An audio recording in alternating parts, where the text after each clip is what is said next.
Is it over? Oh, no, no. It's only just beginning. So I've made a lot of mistakes in this business, far more than you could ever really imagine. And one of the things I want to do is to stop you from making those same mistakes. I'm going to give you what I've figured out. And, you know, it took me years to figure this out. There wasn't anybody teaching how to build a practice back when I began. 10 years ago, there really wasn't a whole lot out there about holistic practice building. There certainly wasn't anything out there about systems or structures to put in place. So there was a lot of trial and error. There was a lot of money I spent on trainings that may or may not have been relevant. Some of them were, some of them weren't. There's tens of thousands of dollars in mistakes that I made easily. And I just want to save you from all of that. And so what you're going to see here is a system, structures that work not just for me, but for everybody who's done them. So there isn't anybody that I can think of who's implemented these systems, who's actually done what they're supposed to do, who hasn't turned this into a six-figure practice. So some of them do it faster than others, some do it slower, but this system works. It's ironclad. Your questions tonight will really drive the evening. That's the way for you to get the most out of it. There's plenty of stuff I could say, but your questions will bring something more alive to the call. So again, chat's the best way to do that. If you're on the telephone, by the way, I have you all muted as default, partly because people have music going on, there's background noise, and you get, whether there's 2 of them or 30 of them, it's a lot of noise. You can unmute yourself. You have the power to do that. So if you're going to ask a question, you can unmute yourself. If you're on the phone, though, I ask you to use the mute button on your telephone so that we don't have to go through whether or not you're able to unlock it using the system. But if you're on the web, then you can just use the chat window there. That's the best way to ask questions. I will pause occasionally just to make sure. Sometimes I go at a pretty good pace, so I just need to pause to give you a breather. And often, people give me the feedback that there's no questions because it's all laid out pretty clearly. But I would love, love, love your questions. So also, you may hear that. There's some meeting going on out there. They're supposed to start momentarily. I hope it won't be too much of a distraction. Good. So here's what we're going to talk about tonight. We're going to talk about how to design packages and offerings, a series of sessions that serve the client at a much deeper level than you are if you're not doing that. Or even if you're expanding it. Maybe you go from 6 to a dozen sessions, or maybe you're going from 12 to 24. Maybe you're going from 6 months to a year. Whatever it is, we're going to give you structures that'll allow you to build that out, to have it simply be a logical conclusion. It will serve the client at a much deeper level. It also handles your financial needs in a fulfilling and sustainable way. We're going to talk about the 2 things you must do to have free events and your river of prospective clients. Every single time you hold an event, you should get a prospective client. You can hold them yourself or be a speaker, but it's the most rapid way to build your practice. We'll talk about what you need to do, though. There's ways to maximize your opportunities, and there's ways to squander them. We'll talk about how to have a talk right itself, the 4 learning styles. We'll give you that format. It's a wonderful format that is more than once, more than 10 times probably, allowed me to create a talk at a moment's notice when somebody wanted me to speak about something. And I really mean at a moment's notice. And then there's 2 secrets that will give you ease around presenting. Of course, we're going to talk about the course coming up beginning in May. So here we go. Why do you design a package? Why have a package? Why have an offering? And a lot of people have something in their minds about whether or not people are going to buy something like that. Here's the primary motivation for it. Your client gets sustainability of change. They're fully in the process. They're committed to the process. And you get to hold a constant context for change and for transformation. Sometimes just seeing you or walking through the door, it's a reminder. They settle in. It's your office, if you have one. Your office is a context. Or the place that they sit when they take your calls, or whatever it is. I would encourage you to have a consistent place for them. But it's just that. It's a consistent context, and that creates stability. And there's further integration as a result. You also get financial sustainability. And I'm going to say something that may be provocative, but it is impossible. Impossible, at least in under a couple of years, to build a practice without having a comprehensive offering that sustains you financially. It is one of the most important things for you to do outside of actually speaking to people and being on purpose, being in your purpose and coming from purpose, which should be about serving others. It shouldn't be anything about what you're getting. You, of course, get fulfillment from living your purpose. And you get some salve for that soul level ache that some of you may be feeling when you go to work in a corporate environment. But it really should be about other. It should transcend context.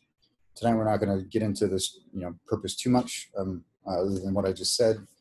But it should be all of those things, and it's probably something you're already doing at the deepest level or your ultimate concern. But the reason that you get financial sustainability, why that serves the client, is because you can think several sessions ahead and you're more focused on the process and at a level of depth that you wouldn't be if you're wondering if they're going to come back the next week or not. Maybe you're trying to go way too far and blow them out because you're trying to, appear amazing every single time. And so you lack the quiet ease and settledness, that kind of confidence that allows you to actually think deeply about them and to feel deeply into them. So it serves them as well.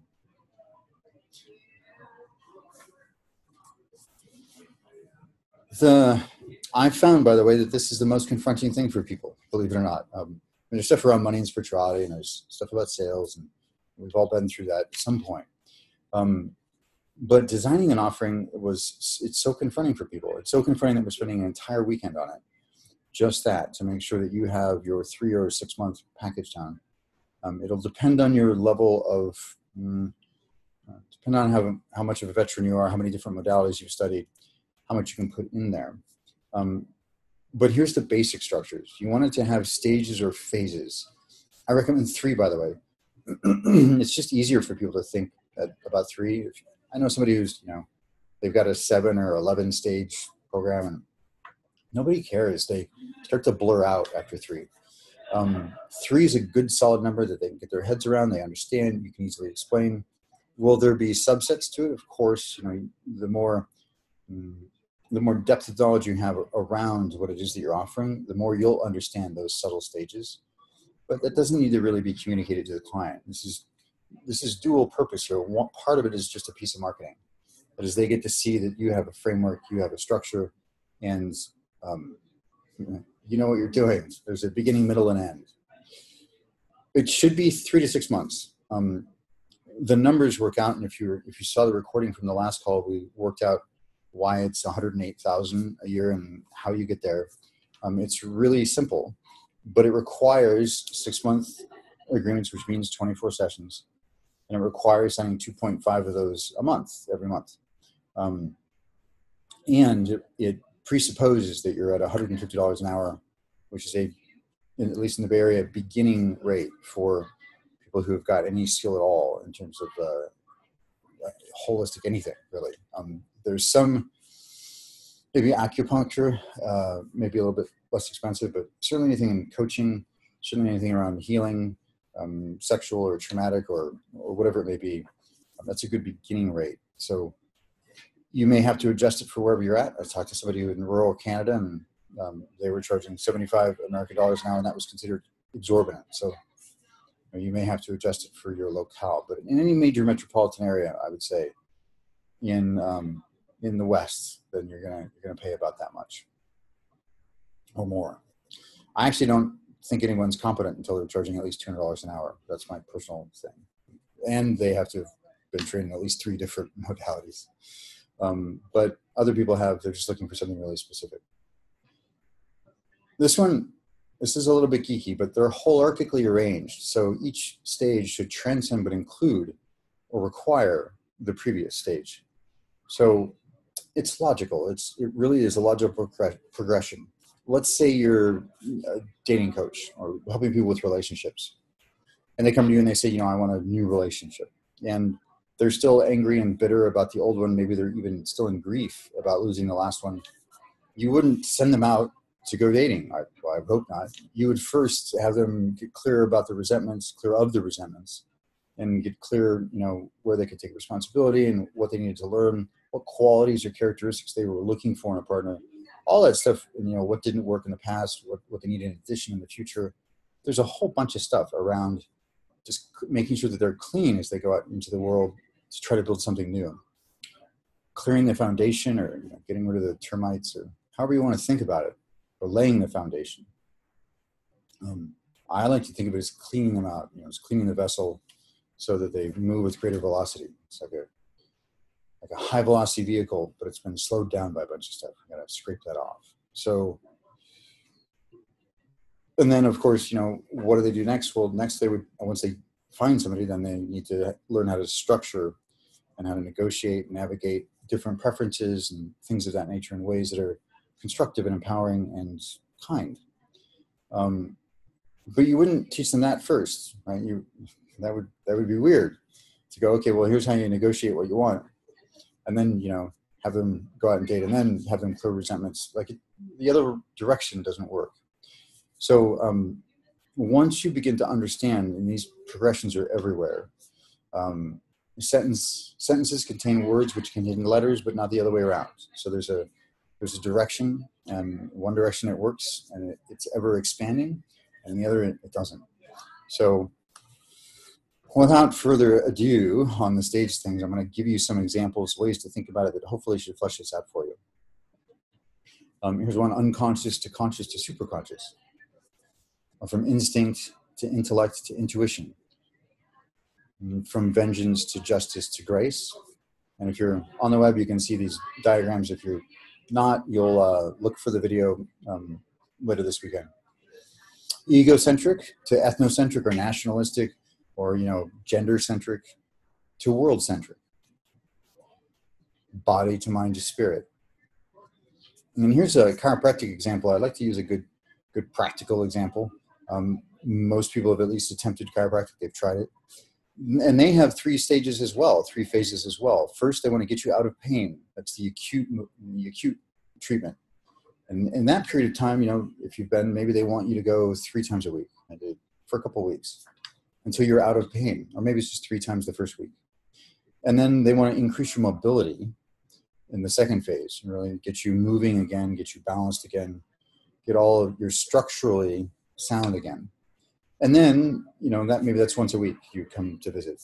And then ongoing, it's, maybe once every 2 weeks or once a month. You just have ongoing adjustments when subluxations arise. And so it is often in this kind of business, this kind of relationship you establish with somebody. First, there's a really intense, acute, sometimes you meet twice a week. Because they're really in, they're suffering, or they just want to accelerate their program. But then there's an area where you need to slow down a bit because there's more for them to integrate. You can't get flexible if you're, in there pounding on yourself every single day. You need to rest a few days. So it is with the mind.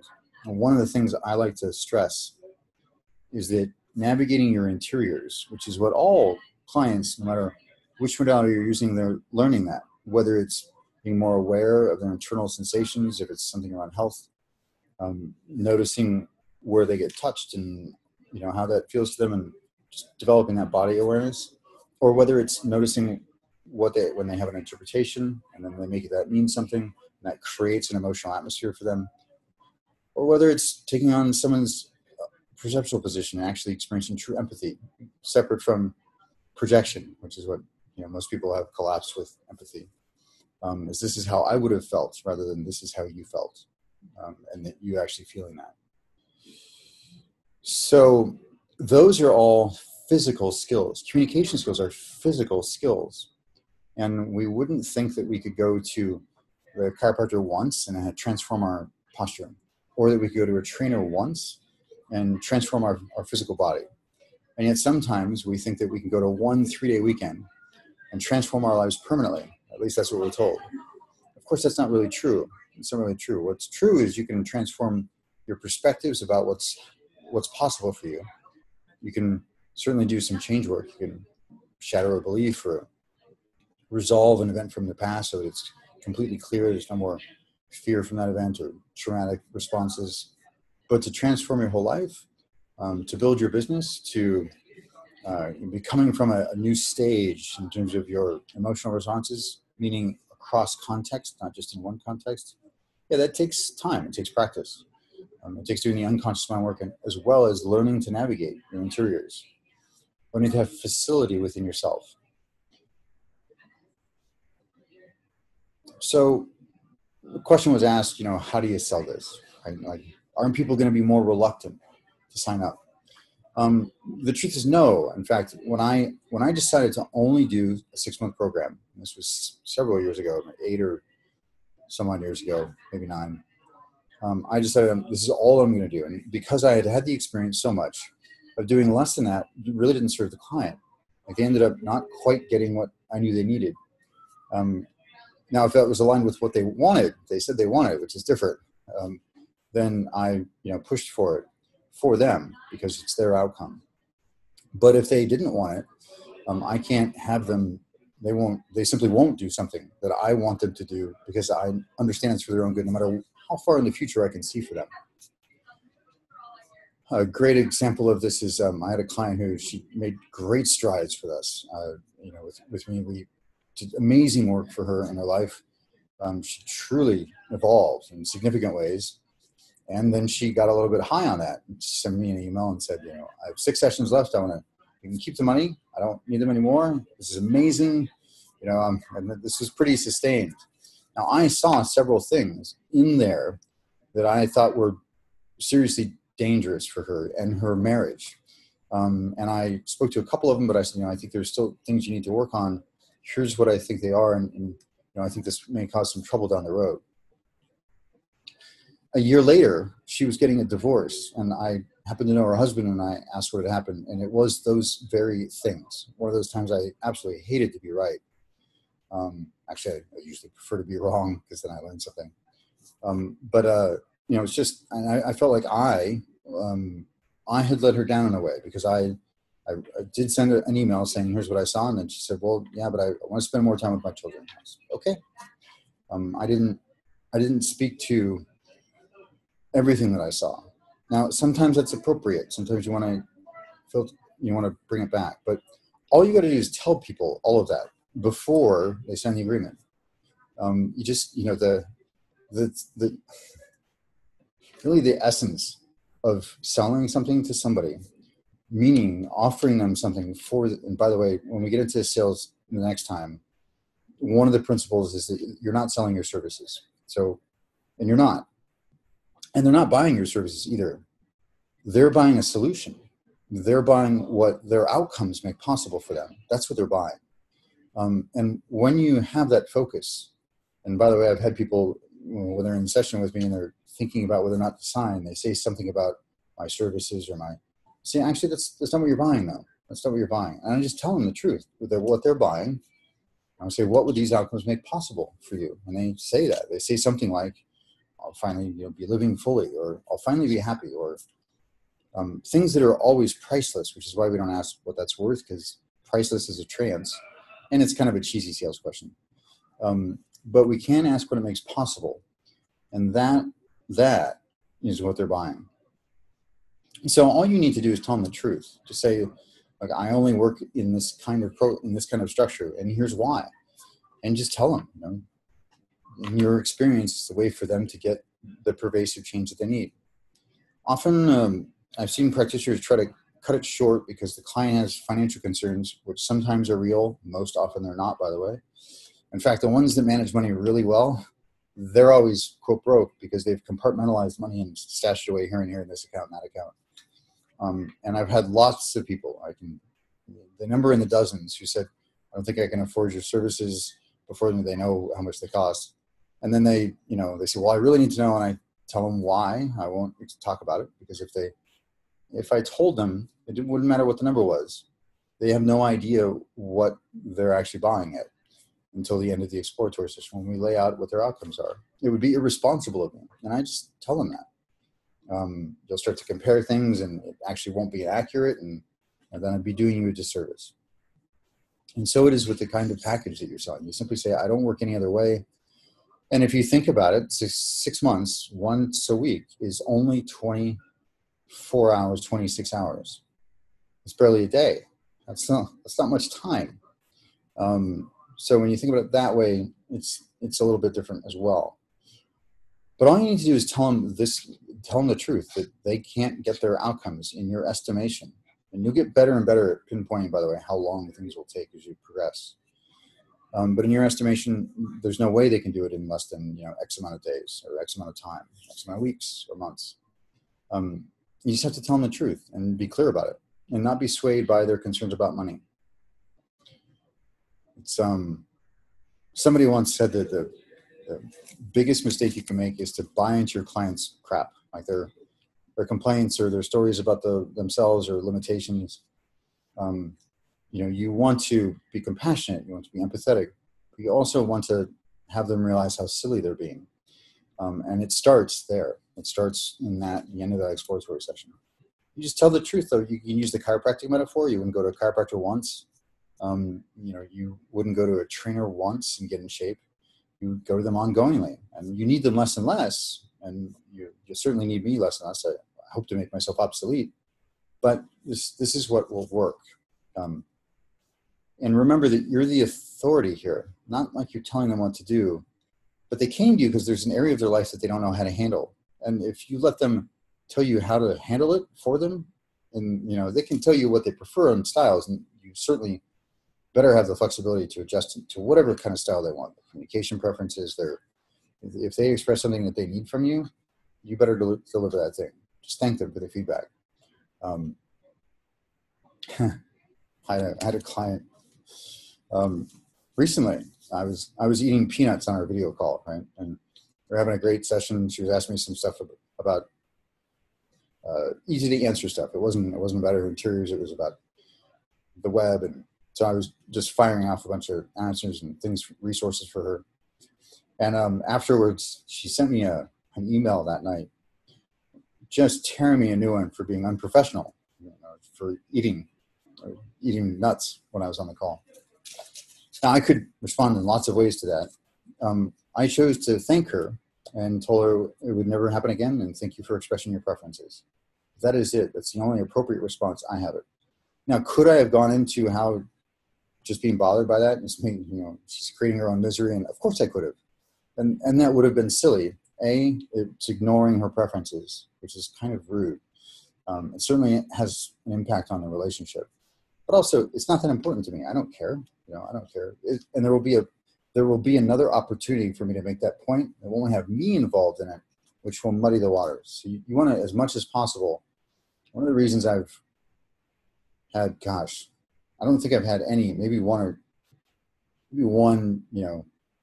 tense moment with a client, but well over 400 clients in 6-month programs. I've never had a serious conflict with a client. And part of that is because it's not me and them, or me, some people say that if you piss your clients off, then you're doing the right thing as a coach. I disagree. There shouldn't be any you in it. It should be their outcomes. So they don't have an agreement with you. They have an agreement with themselves in service of their outcomes. It's all about the outcomes. Just like they're not buying your services, it shouldn't be about you. It's about the work, and it's about their outcomes. You just tell them all of that. You can tell the truth, by the way. It's amazing how powerful it is. So part of this too is about stages are about an unfolding. Right? Things can't be done in one step. There's multiple steps in between. So, they want to, let's say they want to put a website up, or let's say they want to have robust health, right? And maybe they're overweight, maybe they lack some flexibility, maybe they have some dietary things that they need to shift, maybe they have some habits that they need to change. That's not all done at once. That's done, in increments. Maybe you take on one at a time. Maybe you do it all, but like a doctor would advise you, if you drink daily, doctors say don't stop drinking right away. Don't go cold turkey, right? Now, plenty of people do, but it's dangerous. It's dangerous actually to do that. What you want to do is you want to, continually decrease, and then, eventually get down to nothing, and then maintain that and replace whatever the positive purpose for it was with something else. But you don't do it in one step. It can actually be lethal. if you're a daily drinker. But there's, 7 steps in between here and there, wherever they want to go. And having them focus on just one causes them distress. So what happens when there's a package is there's an unfolding. The context happens. Some of it's organic. Some of it is, linear and sequential. Some of it, you just never know when it's going to arise. Some of it you can't even explain. It's about the relationship, about the connection, about the space that you've created, the container. But you just tell them you're not going to get what you want if you don't, if you don't seriously take it as something you need to do over time. I've never had somebody say that they don't think that's true, or I have only had one person out of, 400 and some odd, however many clients. One person, and he was a retired sales guy. So for him, there was strange dynamics going on. I ended up choosing to not work with him, but he wanted to go week to week, and I said no, and I told him why. And he wanted to make it about trust, like I wasn't trusting him. I said, well, it's not really about that at all. It's just what works, and I won't do what I know doesn't work. And you're different. If you know that you're committed for 6 months, you're going to be different around everything. Whereas if you go week to week, you're going to be constantly questioning, well, is this right for me? Is this not right for me? Should I be spending money somewhere else? Maybe I need a different kind of practitioner. Maybe blah, blah, blah. One foot in, one foot out. It's dangerous, very dangerous. So the way to solve that is to have them commit fully with financial penalties. They lose the money if they don't finish the program. And it works. It keeps people committed. It's a scary thing. It's a little weird at first. You go, wow, it's kind of bold. But once you understand how clearly it's in service of the client, which should always be where your focus is. What best service to the client? Once you're clear about that, and you don't think it's about you trying to get something, then the rest of it falls into place. And all the little conflicts that you have going on inside about putting some of these structures in place, those go away as well. Questions. There was a lot before I asked. There's a half hour. Questions about designing a comprehensive offering, about why, about how to structure it, about how to communicate it to a client. Oh, one thing I skipped over. The pre-framing, your frequently asked questions page is the most important and least used pre-session, pre-sale tool you have. You can go to evolveco.com and look at mine. It's it has a little fun, but it's also it covers the bases. I've seen much longer ones that I think are entertaining and wise. I've seen very short ones. I've seen sites with none at all. You absolutely need a frequently asked questions page. Everything from what can I expect to why don't you talk about rates and well, just explain all of it. Just explain all of it. Mine talks about why I won't work in less than a 6-month package for the most part, and it addresses all sorts of things, including what's their experience going to be. How's the process go between them expressing interest and them joining us. So FAQs, critical things. Anyway, so feel free to unmute yourself if unmute those of you on the telephone. Which one? Hopefully you have. Please mute the phone until. Please mute your telephone. Please use the mute button on your telephone. Okay. Great. So if you're on the web, you can simply unmute or show your video or whatever you want to do. If you're on the telephone, please actually mute it until you want to ask a question. If you have a question right now, go for it. 7404. Who is that? What is your name, sir? Jason, this is David, but I'm muted. Okay, got it. 4071. Do you have a question or not? Okay, great. David, are you you're on the video on the web and okay, great, got it. Never mind.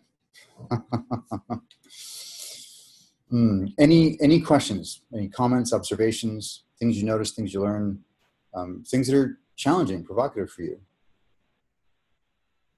Or not? If not, I'll keep going. Okay, good. So toxin and trace demos, yes? The number ending in 4071. Who is that? 818 area code? My name is Ben. Ben, do you have a question? Actually, I do. I was thinking it might be good to know if you have any go-to references or checklists for liability and legal stuff. I mean, every modality is going to have different liabilities, of course, but if there's anything that you recommend in general, I'd be curious to know anything on that line. Yeah, that level. good. Good, thank you. Thank you. This whole area, you know, Ryan Orrock and I were talking about developing this course. One of the things that shook out of it was there's a whole bunch of professional structures like that that are really about legality, and different people have different things, and everybody has their own. Well, you've got to talk about this, and we actually just decided to exclude it, but we're going to make sure that you have someone to talk to. I have somebody I recommend here in the Bay Area who's done the whole. You know, he's a close friend of mine, owns an insurance brokerage. He's incredibly competent, which is why I recommend him, not because he's a friend. He's one of the most competent people I know. And he's set it up, everything from, you know, from the initial forming of the entity all the way up through making sure that all of your insurance is in place and you're fully covered. And and that is important, it's critical. And depending on which modality you're using, some of it can be handled by a simple clause in your agreement. Some of it cannot. It also depends on who you're running your office space from. If you're running your office space from somebody who has, like, the building is covered, then you can worry less about it. But you need to find that stuff out. For the most part, I rely on an agreement. My template agreement is 5 pages, and it didn't start off that way. It started off as a page and a half, and then what would happen is, well, something would happen. And because of how I relate to holding people accountable, which is we can't hold them to any expectation that they haven't explicitly agreed to. Those are shoulds, and everybody has different ones, and everybody has different standards. So I would go, well, is it in my agreement? Nope. Okay, I better put it in the agreement, even if it seems really obvious and common sense. And that's, you know, you get those templates, like email templates and contracts and things of that nature in the course, but we don't cover the legality of it. We will, however, refer you to professionals who can help you with that at very low cost. There also may be some sort of toolkits out there if you to search on the web for things like that. But again, it's going to differ, like, as Ben said, it will differ between every modality. So I know that acupuncturists, for instance, have very different requirements than, say, a massage therapist. Partly because they're sticking needles in you, but partly because their level of education is different, the level of certification requirement is much higher, and they're covered by insurance in certain ways now, anyway. So all sorts of different things to consider. Thank you. Any other questions? Thank you.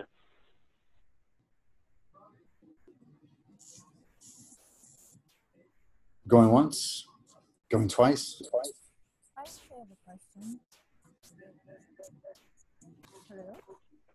Lonnie? Yeah, can you hear me? Barely. How about now? Oh, that's great.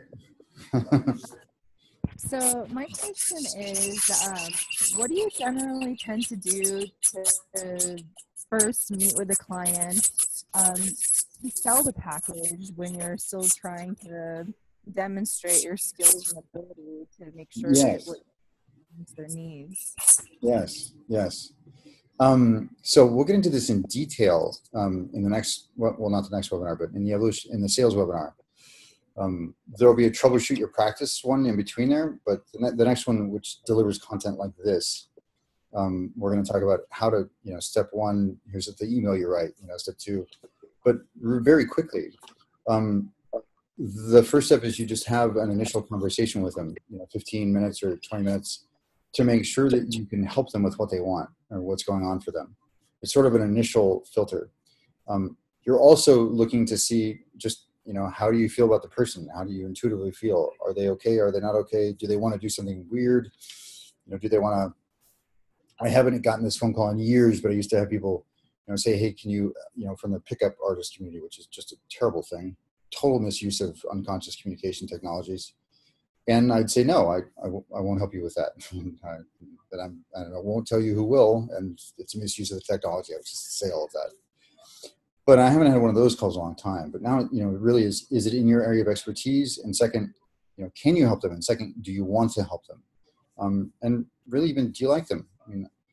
But sometimes there's also that inner voice that you have you don't know why, but your work, they can certainly use the work. They're almost an ideal client for you. They've got a check ready to pay in full, and yet there's something gnawing at you that you shouldn't work with them. Please listen to that voice. The person ends up, it's twice the money wouldn't be worth it. They end up being an incredible headache, and you can't really foresee in what ways, but just trust that inner voice. But so there's that first step. And then if you're certain you can help them, then you go ahead and set up a longer exploratory session or discovery session or whatever you want to call it.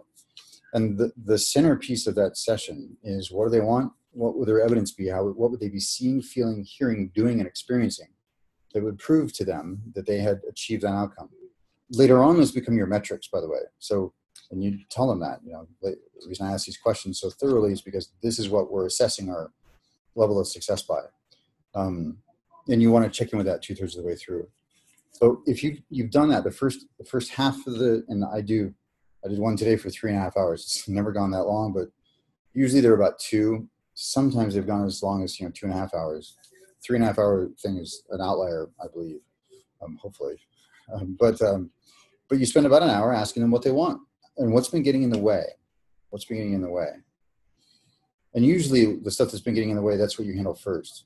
And then once all that's out, and then you ask them anything else that's relevant to share. It could be they're on a prescription medication. It could be, they drink daily. Or it could be they do cocaine on the weekends. Who knows what they're doing? Or they're embarrassed by taking GABA, herb. But they share that. And then you get up and quite dynamically, because you've got the framework of your offering. You've got, in phase 1, we handle this kind of stuff. In phase 2, we handle this kind of stuff. And in phase 3, we address this or make sure that this is in place.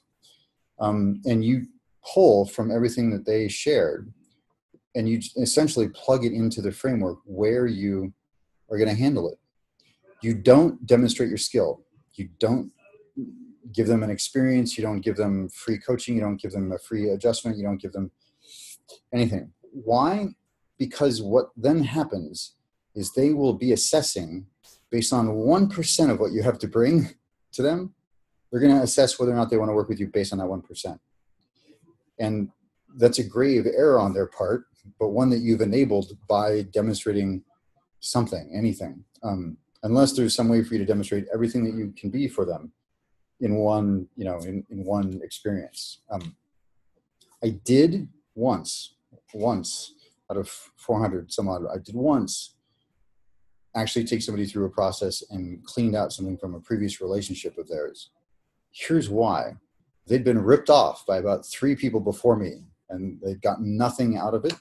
And they said, look, I'm not going to put down, any more money until I actually see that you can do something. I said, okay, great. I understand. What would make the biggest difference for you today to resolve? Like, just have it done. And they said, well, there's this, this partner I had, this lover I had, not the most recent one, but the one before that. It's still constantly bothering me. And I said, great. So we did a couple of very profound processes around that, had them release the person, and they signed up. So, it's the one time I've actually demonstrated something in a session. If you do those things, and then at the end, when you demonstrate it, you're not asking them, by the way, you're not trying to inspire them yet. You're not trying to, do anything. And remember, you're not selling your services. You're selling them on their own outcomes and what that makes possible. So you ask them, if you had all of that, assuming it is in your area of expertise and you're certain you can help them, if you had all of that, what would it make possible for you? And they say it, and it'll be, hopefully it produces chills in you. You go, oh, God, I want you to have that too. And you simply state very directly, that's what they're signing up for. You can also say that's what you're buying. I used to be more blunt like that just because of my own stuff around sales. It's good for me to do that. But now I, just say that's what you're signing up for. Gentler, approach. And that's really the summary of the sales process. So there's, 4 steps in it, including signing the agreement as a separate step. Does that answer your question, Lonnie? Hang on. Yes, that's very helpful. It's kind of a profound change in my approach, but I'm digging it. Yes. Yeah, a lot of people teach to, you got to give them blow their socks off, right? And just blow them away with how deep you can go. And that could be, if you've got 1,000 clients under your belt and you can just blow people's minds and you've, done 20 years of study and got all this, maybe. But I still think it's tricky. And I don't think I would do it. I have another question. Yeah. For you too. Have you ever run into a situation where someone doesn't reach the results of what you had agreed to by the end? How do you handle that? Yeah, excellent question. So 3 times, maybe 4, 3 times. Once I fired the client. I asked them not to return to the building, and had to refund about $2,000. It was a good chunk of what they'd put down, the unused portion. And I, and then I added something to the agreement and also to my standards and policies, which is that I won't work with anybody who hasn't supported themselves in the past, or currently. If they've never ever in their life had to work to support themselves, they've never ever had to do anything to support, they've been taken care of, and they're 40 or 35 or whatever, there's a different relationship to responsibility and ownership, and I just won't work with them. So that was one. Another one, he decided about halfway through that he really didn't want somebody like me. He wanted a therapist. We parted on good terms. Absolutely did not get what he wanted, and we went out for sushi. So somebody else, I actually went in saying I wasn't sure I could help her, and again, we left on good terms. But I also said, look, I know you agreed to 14 or 8, however many it was at that point, but at 6, I could tell there was, there wasn't going to be any movement. So I told her there was no reason for her to spend any more of her money, and it was a symptom, by the way, that wasn't medically explained, and I thought we could get at it with some unconscious mind work. And I was just wrong.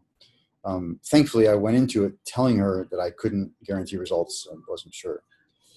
Anybody else who hasn't gotten what they wanted, it's clearly, and there's a clause about this in the contract, it's clearly because they didn't do certain things and they know that, and but they still got tremendous benefit from it. They may not have gotten all their metrics, but they know why. And it isn't about, there's no contention about it being about me or anything like that. So much so that recently I had somebody say, I'm not sure that, and they were talking about me, and I said, I'm not the variable here. I said, I don't want to upset you, but I've got a great track record. You don't. So, the risk here really, I'm jealously guarding my results at this point. That was I was just being weird and silly. I wouldn't recommend you do something like that.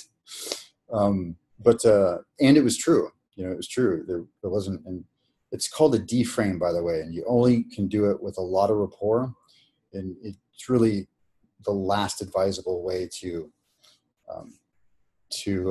approach somebody's concern. So it wasn't very elegant of me, but it was what was true for me then, and it's true for me now, is that the system is so rock solid that all they need to do is actually do the work. And there's not actually even that much work to do. So now you could handle it in other ways, though. If you don't have that kind of confidence yet, I certainly didn't start with that kind of confidence. First time somebody signed up for a 6-month agreement, I said, you want to do that? Hang on, let me write up an agreement. I got to get something done on paper. I was shocked and stunned that somebody actually went for it. That was a long time ago. But you could offer a money back guarantee, but you want to make sure the conditions for the money back guarantee are such that they are not, exploiting it. So maybe there's an attendance agreement or a percentage of things that they have to get done to qualify for it, or they have to complete the whole program. And something like, you want to make sure that there's some gateways in there to make sure that they're not just going to check out and then want their money back because who knows what they thought, partway through. You also want to make sure they're being honest, though, also, which is also in my agreement. If there's anything distracting them about you, about me, that they share that immediately so that we can deal with it, so that it doesn't build up, so that they don't disappear. I have had a couple go MIA on me. Usually I end up finding out later, I wonder if something I could have done or something I did, it turns out what usually happens is people don't do what they're supposed to do. They think I'm going to judge them, which never happens, but they're projecting. They're not sinking into what I would do. They're sinking into what they would do if they were me, but that's very different than what I would do. And they just have fear around contacting me. And they get themselves all worked up in their mind, and that's instantly deflated when we actually talk, and they realize how silly it was. And I just hold a deep appreciation for them all the way through it, and it's usually fine. So those are all the situations I've come into contact with. I would also say that if you're clear that you can't help someone get their results, you should just tell them that, and either not sign the agreement, or if you're halfway through, just there's no shame or dishonor in ending the agreement by saying you can't help them, and that it's beyond your level of skill, which is something I rely on often. If there's a situation I want out of, and it is because there's just too much to manage, I'll simply say it's beyond my level of competence. That's not a moral judgment, by the way. That's a practical assessment. So people who have personal and practical distinguished, which we'll cover in the first weekend of the course, there's lots of freedom and power there because you can simply name things. But I would be careful about money back guarantees. You want to make sure that people, are committed. And the coaches I know who make, $100,000 a year or more, they have, their agreement is basically that you pay the whole thing in advance, and that it doesn't matter what happens. If they don't like the relationship after a month, they don't get their money back. That money gets donated to the charity of their choice. Think about that, $100,000. And that's an actual real number. That's not something I'm throwing out. I know of a coach, and I know another one who charges $50,000 for 9 months, and he has the same policy. All paid in full, and no payment plans. And if you decide to quit, then you lose the money. You don't keep it, but it goes to charity. So that's pretty hardcore. And that's working for them. You get to really make up the rules. So just be cautious about where the potential pitfalls are in any policy that you have. Does that make sense? Does that answer your question? I will assume it did. Let me know if it didn't. Good. Okay. So, any other questions? Any other comments? Any other observations? Good. Sunday, by the way, I'll be doing a troubleshoot your practice. It'll be one of these, but it'll just be, bring me your weird situations, and I will tell you how to resolve it or communicate through it, or really anything. Or it could be, people get into the discovery session, but they're not signing up, and we will unpack why. We'll actually troubleshoot it. It's also free. Think of it as just free live coaching, and it's going to be a lot of fun for me. Hopefully, it'll be a lot of fun for you guys and be valuable for you guys and girls. But that's Sunday at 11 a.m. Pacific time, I think. Don't quote me on that. I have to look. But it's Sunday. It's Sunday. This Sunday.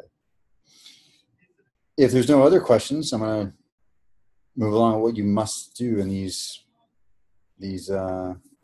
talks. Okay. So the bread and butter, like you know what you're selling, this package, right?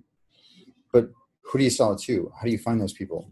The best way, the most effective way, the fastest way, and with the greatest volume is to give a talk. It could be a talk about your work. It could be an introduction to your work. In the beginning, I filled my practice just by saying it's an introduction to personal evolution, something that nobody looks up for, and then they're not seeking it, but it was what they needed, clearing out their past and building a relationship with themselves and self-esteem and boundaries and learning to navigate their interiors and expanding their ego into community or purpose or like that. Expanding in the good way, by the way, making it more diffuse, more one with everything that's arising around you. Self-acceptance, and acceptance of reality. Nobody, though, wakes up in the morning looking for that. They go, "Oh, my relationship sucks," or they want to change their physical form. They want to lose weight, or they want to gain weight, or whatever, or they want to stop dating the same kind of person, or they want to be able to ask for what they want from their partner, sexually, or a preferred restaurant or food, or who knows what it is, but they have trouble expressing themselves. Those are the things that people wake up and think about. Or they, want to have an experience intimately and they can't because something's stopping them from the past. Those are things that people are, it's easily accessible. They need to communicate better, express themselves better, whatever. So I did what nobody's supposed to do, and that is that I was successful at selling something that nobody wants but everybody needs. They're supposed to do it the other way around. Sell them what they want, not and sort of sneak in what they need. I did it the other way around. I don't recommend it, by the way. It's not a matter of do as I say, not as I do. It's a matter of, it would have been a lot easier if I had done it the other way. And I was sort of attached to the philosophies behind it. And I would do it differently today. I would do it the much easier way, which is to determine who you want to be in service of, and then how do they need it? What do they need? I just ended up framing it, however, who I wanted to have as a client, and they expressed interest in having me as their guide. I would simply, they say, "What do you do?" I wouldn't even answer that. I would say, "Well, let me ask you a few questions first." Because there's a dozen ways I could describe what it was. Certainly I'm not going to tell them what I just told you, which is, it's about stages and ego and nobody cares about that stuff. So that's, you can just do an intro to your work. You can also, it's amazing what people they'll pay to go to an event where you make them feel uncomfortable, or they're sitting on a hot seat, or they're getting focused, or there's something that makes them nervous. And that for some reason people love that. I don't understand why. But game nights where, there's things that have them feel edgy. Those are really great. And people will pay for those, $15, $20 an hour. By the way, the question often comes up, not an hour, by the way, but for the event, $15, $20 for the event. The question often comes up, do you charge or do it for free? I recommend doing it for free. I've tested both ways extensively. And $15, $25, which is really all you could charge, unless you're doing something that's really tangibly quantifiable. But a game night or an introduction to your work, or $15, $20, $25 is really the most you can charge. It's no guarantee to actually get them there. And that's all I cared about, was what would have the RSVP be real. I think you need to get closer to $100 really before that becomes so painful that they go, "Okay, well, I got to go." And they had to have paid in advance and all that. I'd rather just have no entry for accessibility, except for, of course, they have to get through my filters of whether or not I want to work with them and whether or not I can help them. But I just have it be free. Just have it be free.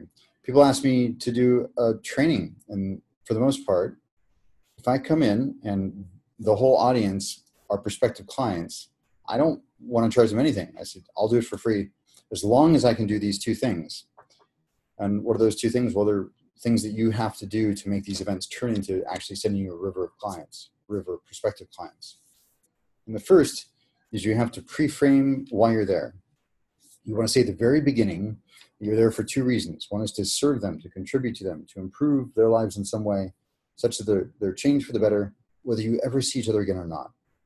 And the second is, and I'll say it in the first person, the second is I'm obviously here to market my services, to market my courses, things like that. So at the end, what that means to you is I'll pass around this sheet, hold it up. And if you want to work with me, then put your information down and I'll send you an email and tell you how the process works.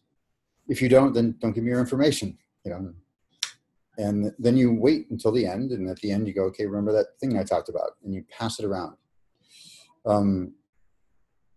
This, by the way, I have I don't have the file with me.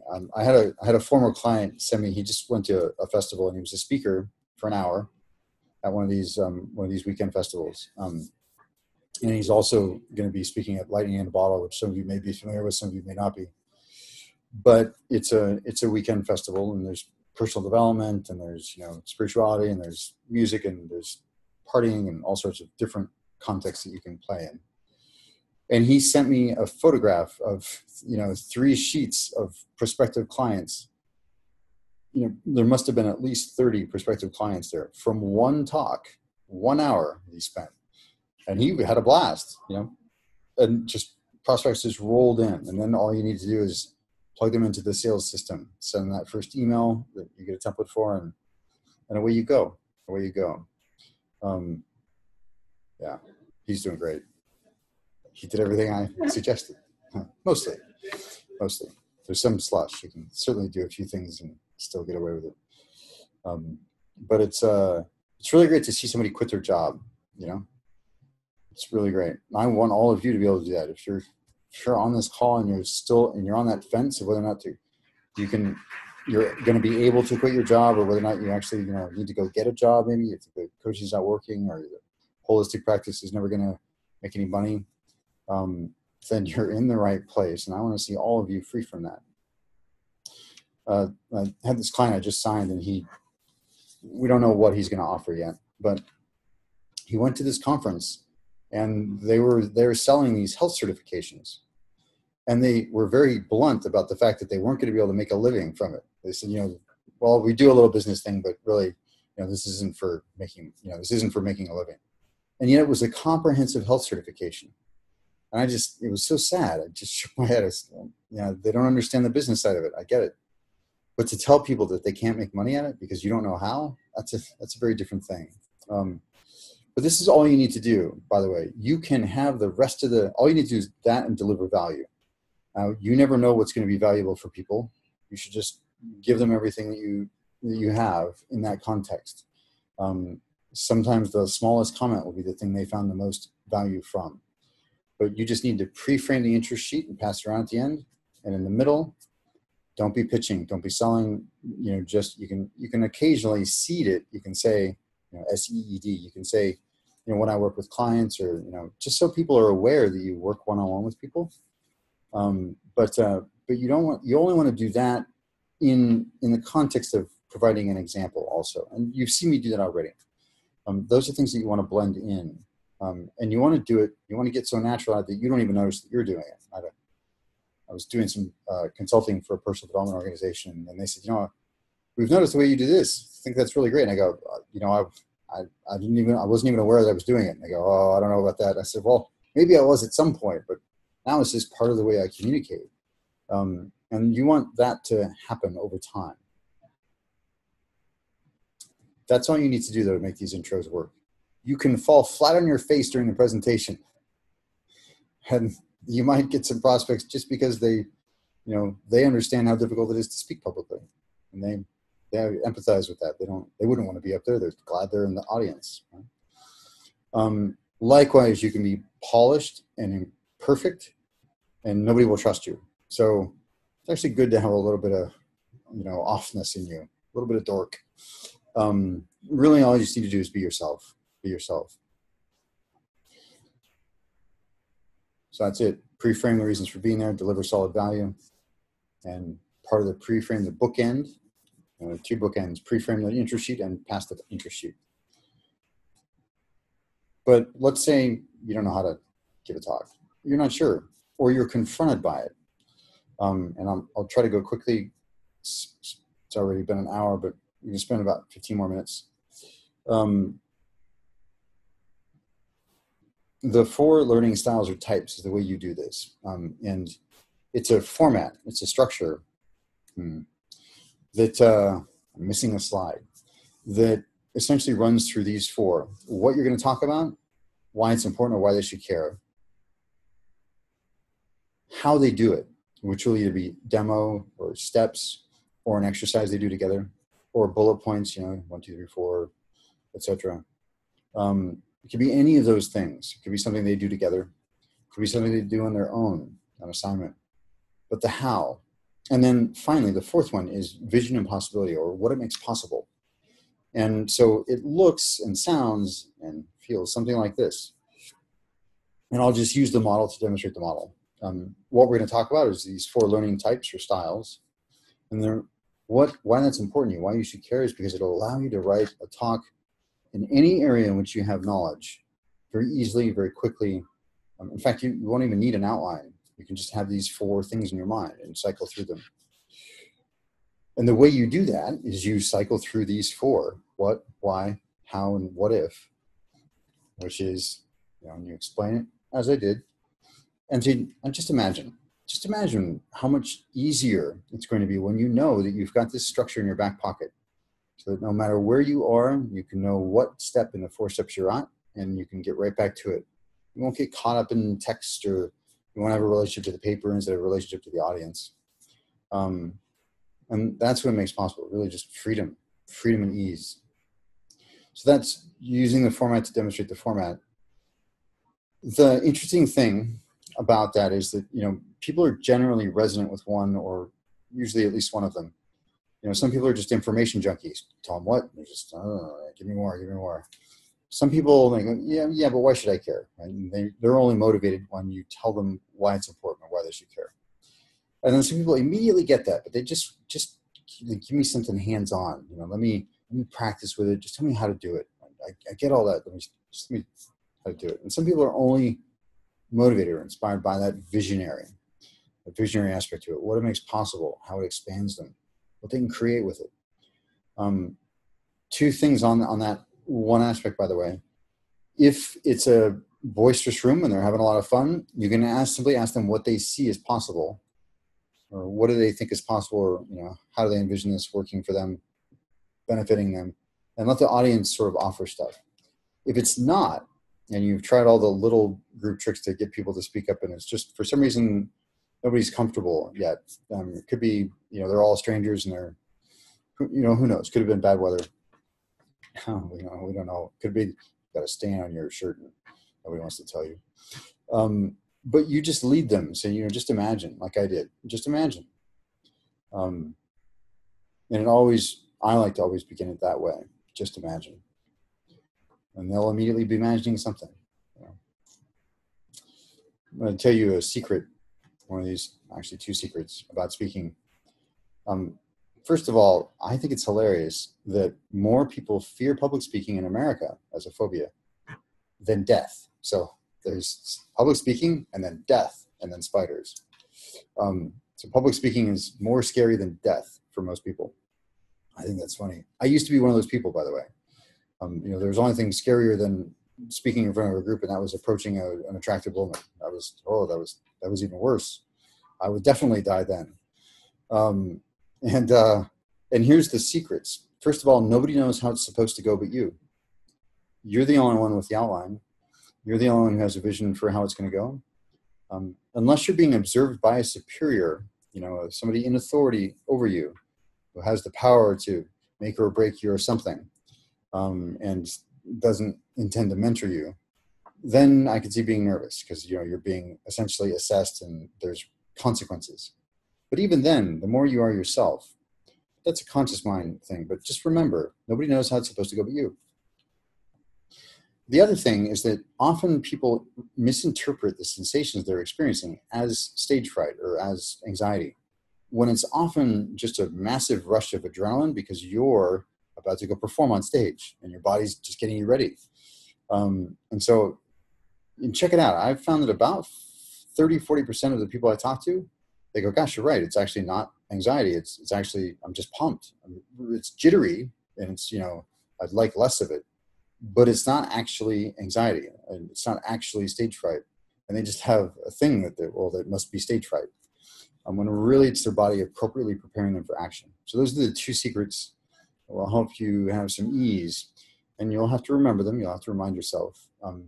But especially that first one really freed me up. Also, this is my opinion. This isn't anywhere in the slides, or it's my opinion that over preparation is actually worse than not being prepared at all, as long as it's an area that you have knowledge around, not something you're teaching for the first time and just found out about yesterday. And that's because you'll get caught up in the script or what you said that one time you practiced that was really clever or whatever, when really all you need to do is trust yourself. It's in your bones if it's an area of deep knowledge for you. My very first client when I was 25 years old, before I was doing this full time, first consulting client, and he was a public speaker, and he would read, turning pages, head down at the lectern, for bar associations on reducing litigation. And the first thing I did was I said, "Great, give me the book, and here you go." And I gave him a 1 3x5 card, and I said, "Write your outline on that, and that's all you get." And he panicked. I said, "Come on, you've been doing this for 30 years. It's in your bones. It's in your bones. Just trust yourself." And we did lots of work around that. I don't want to skip over that. It was probably 6 or 8 hours of actual rewiring of his internal mechanics around that. But what happened was magical. His whole persona changed. He went from being behind the lectern to being essentially like a young boy, just a wonder in the middle of this audience of 300 lawyers, just, alive and having a blast. And, first 5 minutes I could tell he was nervous or something, or his body appropriately preparing him for action. Actually, he was nervous, and we were playing cribbage for a time a point. He wrote me a very large check that day because I kept skunking him. It was terrible. I returned it to him, but felt like I was taking advantage of him. He was so upset. But once he got out there and he actually started to engage with people because he loved people, and yet he didn't have any relationship to them in the talk. And what freed him was getting rid of the prepared text entirely. He by the way, revealed to me later that he snuck in an extra 3x5 card, but that's fine. Going from 30 pages to 2 3x5 cards, I'm impressed. But it was because it was in his bones, and all he needed to do was trust it. And that's true for you too. Even if you've only been doing what you're doing for a couple of years or a year, it's deep within you. It's in there. You just have to trust it, and you have to listen to it. You have to make sure you're eating foods that keep you clean and clear. Reduce any sugar consumption. Make sure it doesn't put any static in your channel, so that you can listen with accurate signals. And the more you do that, that's your biggest job, is to keep the channel clear. Isn't that great? And the rest of it really comes just with you being a vessel for it all to move through you. So questions about giving talks. Questions about anything about talks.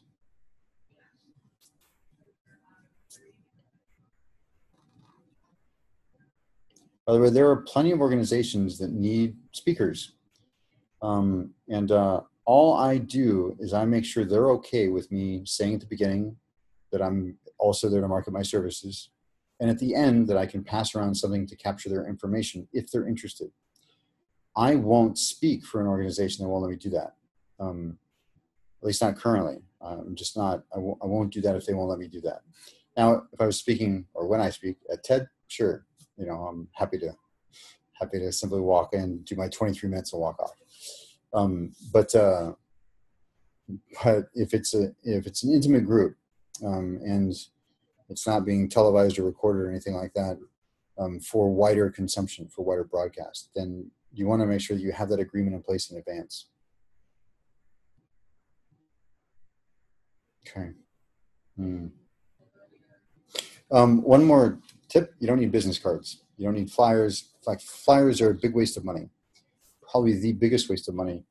And I've tried all of that. I've done lots of interesting things with marketing, and there's just the return on the investment for flyers versus a Google AdWords campaign or referral fees. And we'll talk about referral structures next time. But nobody cares about your card anyway. In fact, I don't carry business cards, and I haven't for years. I have a box of them for scratch paper, But what I often do is simply say, no, but I would love one of your cards. And what this does, by the way, this little tip. I had a massage therapist as a student. This tip doubled his business in 2 months. So this is a serious tip. Take their information, send them an email that night while it's fresh. Don't even wait till the morning. I get home, I have a prospective client. I make sure that I send them an email that night before I go to bed. Partly so that I don't forget. Partly so that they remember who I was and what it was about. And partly because often, and there's a bunch of studies on this that I'm about to roll out that I've just found myself. Often, well, the thing that they want to buy goes to whoever responds first. And if you've activated something within them where they really want to, or maybe they were just looking for a place to do it, they knew they needed to do this change. They knew they needed to undertake whatever they needed to do to change this. And then you would take a week to respond to them. And then they've found someone else because they thought you weren't available. I've actually had that happen years ago, but I had that happen. I have a 24-hour rule. I respond within 24 hours no matter what. I don't care what I'm doing. Unless I'm in a silent meditation retreat, which does last 10 days, but I make sure that somebody's managing my communication. Pretty much everybody knows I've gone, it's posted and all that stuff. But you want to have a 24-hour policy of getting to them, really 12, before you go to sleep that night. Make sure you send them that initial email laying out the process for them and giving them at least 3 options for when you can have the phone call, so that there's not a back and forth on scheduling. They just pick one and it gets moving right away. Okay, that's it for the content. Next time, well, not next time, but so there's going to be 2 more webinars coming up. Sunday at 11 a.m. will be Troubleshoot Your Practice, which will be an open frame. I'm just going to field questions and we're going to have fun and we're going to solve lots of problems for you, and you can stop trying to figure it out on your own and stop having all that heartache. And if you've got like this weird client, got a strange email, or something triggered you, you're not sure how to respond to it, that would be great to bring. By the way, if you think it needs to be responded to now, it does, but you only need to say, I won't have time to respond to this at the level it deserves until Sunday night. So I just want to let you know that I'm aware of it, and you'll get a thorough response from me Sunday night. That's how we punt while I'm grooming the communication when I work with clients. And it's always, by the way, appreciated. They go, oh yeah. I mean, don't fire off a quick response. You're showing respect for their communication. So it actually just works all over the place. But bring anything. You're not converting enough prospects into clients. You're only at 50% or 60%, or even 70%. We should be able to get you up to 85%. And that's where I want all of my students to be, certainly at an 85% conversion ratio. I was at 100 for quite some time. That's why this system was born, was because I had signed up 50 clients in a row. Those 50, 100% conversion. I thought I should figure out what I'm doing, because obviously it's working. And I was doing things consistently. They've been improved over time. But that's, a lot of people try to put another type of sales system onto this kind of business, on the holistic business, which is really an intimate relationship that you're having with somebody, whether it's massage or whether it's just straight up life coaching. They're going to tell you things that they don't tell anyone else. Sometimes that they don't even tell their intimate partner. I've had that experience. And taking that into consideration, it needs a different kind of approach to sales. And lately we've seen a lot of people saying, well, it's selling without selling. You don't have to sell at all, is what they say.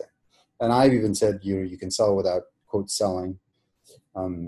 Try to make that a little more precise, like you're not being salesy, you're not being pushy.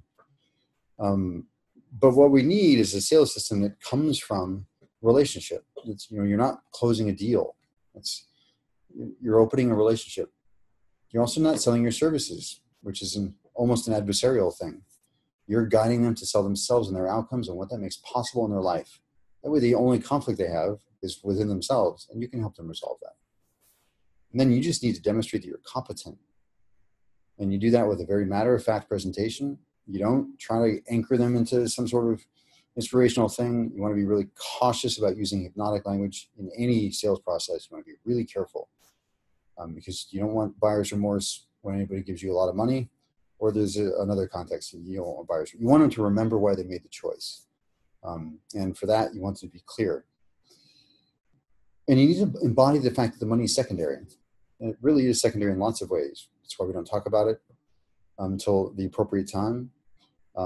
That's why the agreement being signed is far more important to me than getting a credit card number from somebody or getting a check. I care much less about that. It's important. But part of that is that signing an agreement is a much more serious act than swiping a credit card or a debit card. Signing an agreement is also much more difficult to rescind. And also, there's something about the act of signing that their program begins right then. And I know a lot of people say that, but it really is real because there's a part of them going, okay, I just committed. And then they have permission to work in the background on opening things up, on bringing ideas into the forefront of your mind. The money will handle itself at or before the first session, whatever. Ask them if they want the payment plan, or they want a discount, or if you're offering a payment plan. But generally, I just ask them when they want their first session, and that's my opening. Not a closing; it's an opening. That's when I open a relationship. So when do you want to start?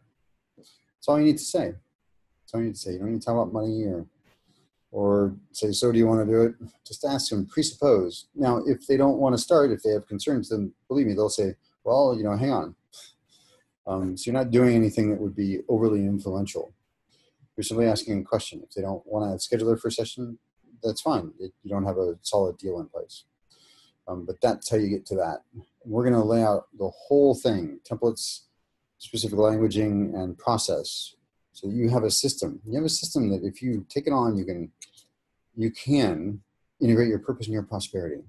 You can, have these structures in place so that you can dance within them, so that you can flesh them out with your own uniqueness, your own beauty. But the frameworks are there to support you, just not in a way that's stifling. So there's the two next webinars. Next one is Sunday, 11 a.m. And then the following Sunday, May 3rd, will be Evolutionary Sales, signing clients effortlessly with certainty. Here's the course dates. Course dates are May 16th and 17th, June 13th and 14th, July 11th and 12th, August 8th and 9th, and September 18th and 19th. It's on the website healers.evolveco.com. You can see all about it, maybe too much about it up there. There's a 10-minute or so video for me on the homepage. There's a frequently asked questions page, of course. And here's how the weekends go. The first weekend, we clean out your emotional stuff around money or parental imprints or beliefs about sales or about spirituality and money. And we look at very advanced distinctions around self-esteem, what it is, what it isn't, and how to build it in a way that's internally validated, yet caring and concern out there, your attention out there for feedback for the practical. And then we design what you're going to sell, what you're going to offer the world. Your deepest gift, what is that? And then structure it in a way that it's a comprehensive package. There's a progression that people go through. And then on the third weekend, we'll lay out the whole sales process in much greater detail than I will on Sunday, May 3rd. And I'll demonstrate it twice. I'll demonstrate it in the morning. You'll see me go through it with one of you, and you'll see me doing everything that's in your booklet. And then we'll have lunch, and you guys will practice on it with each other. Oh, thank you. Applause. And then you'll practice on each other, go for 3 rounds again. And then we'll have lunch, come back, I'll demonstrate it again, and then we'll have you practice more. It's a skill, it's a physical skill. Remember, communication skills are physical skills. And I want you to leave with some actual skill. I want you to feel confident in your capacity to guide a client, a prospective client, from the initial contact to them signing the agreement and setting their first appointment and paying you. We want that to be so effortless for you because it's so in your bones, because the process is so laid out and you've done it enough times that you know what's next. You know what's next. You might have to glance at the flow chart. There's flow charts to support, you understand the process flow. And I tell clients, just pull it out. Just look right at it. It's a checklist. It's a checklist for sales. Did you do this? Yes, this, yes, this, yes. Great. Move on to the next step. So that is what we do July 11th and 12th, which here says that sell without selling thing, quotes, selling. August 8th and 9th will be designing a presentation or 2 or 3, and also making sure that you're promoting your own stuff as well as finding other people to venture with, to ally with, to be allies with, ally with, and filling your practice. And you should be speaking at least twice a month, whether it's your own event or someone else's event, almost doesn't matter. But you want to be selling at least twice a month. You'll also grow your list if you speak with somebody else. So there's that, you'll be expanding your mailing list, your email mailing list, and your exposure. So anytime you can speak for someone else's organization, it's fantastic. You're also exotic. You're not part of them, so you get to come in, you're sort of an outside expert or whatever. They hear you differently than they would hear someone from their hometown. So putting together those alliances before you need them, that is key. You can also be interviewed, by the way. When I was first starting out, I get interviewed on the radio all the time. I knew this couple, and they liked my work, and they had a daily radio show at noon. And I would tell them what I wanted to talk about, and I would design the questions, which is another little trick, by the way. Don't ever go into an interview without knowing what the questions are. And by the way, most people are grateful if you give them, here's the 10 questions I want you to ask in the hour. They go, oh, thanks. Oh, great. I don't have to do any work. Because often, they're not somebody like Oprah or whoever who has a team of researchers and, is looking into all this stuff and giving them questions. If it's a small shop or if it's just, it's a radio program or it's a podcast, then they'll be grateful that you supply the 10 questions. And then you get 10, by the way, fills an hour about. Then you get to design the flow of it and everything. And they might throw in 1 or 2 extras here and there, but I've never had somebody unwilling to do that. And I was interviewed quite a bit some years ago. I haven't been in years, but Ryan just interviewed me here on Zoom. But you probably saw that. But I mean, on the radio or television, it's been some years. But when I was first starting, radio was where I went because it was fun and it was useful. And I liked giving them good content. Okay, speaking of good content and wanting to give you something, I think it's time I give you your release. Here's the promise of the course very quickly. You'll have everything you need, everything to build a 6-figure mean, $108,000 a year. All the knowledge, systems, and structures. You won't have the excuses though. Well, you can keep them if you like, but we'd prefer that you leave them at the end of the course or before. Here's how you contact me. You contact me through healers.evolveco.com, the contact page there. I'll put this in the chat window. You'll also see it in an email from me. The Healers website, obviously, is the site for this course. Go check it out. Feel free to contact me with any questions. I love questions. And then the second one is the main site. By the way, both of these are being redesigned right now. They're very old, and it was back when I tinkered too much with technology. But I do have a graphic design artist, a fine artist, creating all new branding right now. So bear with it. Some of it may be sort of clunky, but for the most part, you'll get to see the FAQ, which is the most important thing. And you can contact me through either one of the contact pages on either of those sites. Thank you. Thank you for allowing me the opportunity to contribute to you. And thank you for being somebody who's interested in serving the planet, interested in helping people. You've decided to be somebody who cares and somebody who gives, and somebody who really, you'll give more than you'll receive, and you'll enjoy that. You enjoy contributing to people. We also want you to feel worthy of receiving, so that's not in the way. We don't want you to say no to allowing people the freedom to compensate you and compensate you well based on the value that you bring to their life. But I thank you because it's people like you who allow me to live my life purpose. So I'm eternally grateful, and I hope to see you either at the course or in an email with some questions, or on Sunday. troubleshooting your practice. If there's no further questions, nothing else, I'll say good night. Going once, going twice. Okay, good night.